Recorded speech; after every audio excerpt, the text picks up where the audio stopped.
Global পয়েন্টের পক্ষ থেকে আপনাদেরকে স্বাগত জানাই। ইউরোপের চলমান সংকটের মধ্যে আবার সামনে এসেছে শান্তি চুক্তি নিয়ে নতুন আলোচনা। আন্তর্জাতিক মহলে জানানো হয়েছে যে ইউক্রেন সাম্প্রতিক বৈঠকগুলোর আলোচনা প্রস্তাবের মূল কাঠামোতে সম্মত হতে আগ্রহ প্রকাশ করেছে।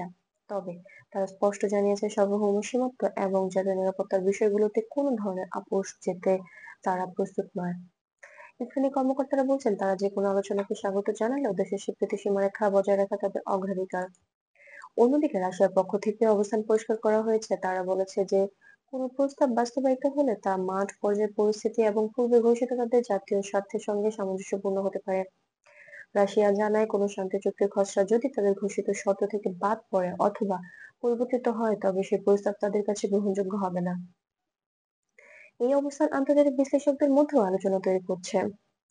বিশ্বের বিভিন্ন মধ্যস্থতাকারী দেশ এই প্রক্রিয়ার সঙ্গে যুক্ত রয়েছে। 2062 সালের পর প্রথমবারের মতো একাধিক আন্তর্জাতিক প্ল্যাটফর্মে ইউক্রেনের 10 দফা শান্তি ফর্মুলা পুনরায় গুরুত্ব পেয়েছে।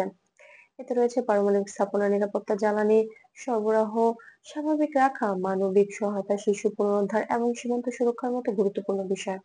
ইউক্রেন বলছে যে কোনো শান্তি চুক্তিকে এই বিষয়গুলো নিশ্চিত করা অত্যন্ত জরুরি।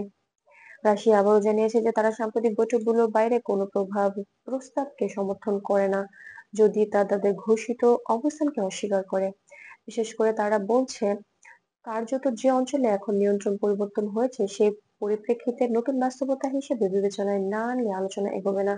তবে আন্তর্জাতিক মহল মনে করছে কয়েকটি পয়েন্টে উভয় পক্ষের মধ্যে আলাপের সুযোগ এখনো রয়েছে, বিশেষ করে মানবিক সহায়তা, পারমাণবিক স্থাপনার স্থিতিশীলতা এবং খাদ্য সরবরাহের নিরাপত্তা। এই তিনটি বিষয়ে দুই পক্ষই তুলনামূলকভাবে আলোচনার আগ্রহ দেখিয়েছে।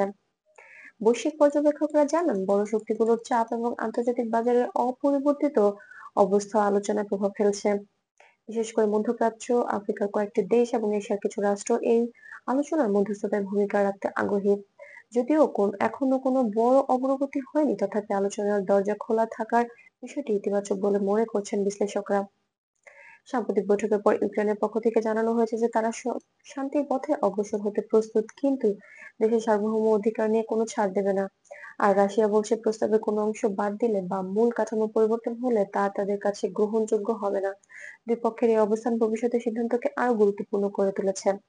আন্তর্জাতিক মহল আশা করছে চলমান মানবিক সংকট দূর করতে এবং স্বাভাবিক অবস্থা ফিরিয়ে আনতে আগামী দিনগুলোতে আরো কার্যকর উদ্যোগ রাখা যাবে। বৈশ্বিক সম্প্রদায়ও চায় দ্রুত পরিস্থিতির উন্নতি হোক, যাতে সাধারণ মানুষ পূর্বের মতো নিরাপদ ও স্বাভাবিক জীবন ফিরতে পারে।